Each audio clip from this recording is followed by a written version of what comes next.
اوویشتم تاریخ د دویمې میاشتې د 2023 کال په ورځ د پیر د تحصیل لنډو کوتل کې د ټولو قومونو په منځ کې د بجلۍ د دورانیه په حواله باندې یوه لویه جرګه وشوه چې په لویه جرګه کې د وفاقي وزارت د بجلۍ او د اوبو د اسلام آباد طرف نه چې په قبایلي اضلاع کې یا په قبایلي علاقو کې یا زمونږ په کلیوال کورونو سیمو کې د بجلۍ دورانیه 2 غنټې کومه خبره چې وه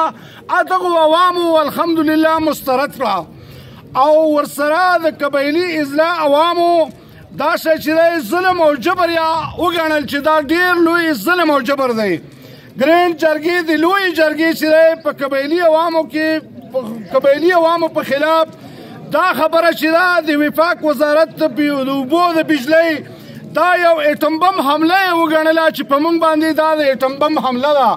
د بجلۍ بندش قبایلي عوامو د زندګي تختول دي چې دا موږ نه ژوند تختوي او ګرینډ جرګې مطالبه وکړه چې فوراً دا د کورونو د کلیوالي بجلۍ فیډرې دورانیه 6 غنټې کا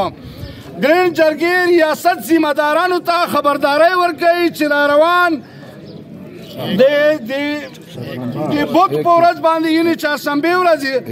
یعنې 1/3/2023 چې په دغه پورې د بجلۍ دورانیه چې دا 6 غنټې کړې په صورت به په ټول لنډي کوتل عوام د زیارت په ورځ باندې راوځي او مطلب دی چې هغه کار به شي چې کوم مطلب چې د عوامو په خوښه باندې او ګریډ نه به انشاءالله چې دا عوام درومي او دا څومره د جمعرات په ورځ باندې په 10 بجې باندې چې څومره دا قبایلي عوام دی د لنډي کوتل تحصیل 10 بجې جمعرات په ورځ باندې به ګریډ مخې ته رارسي.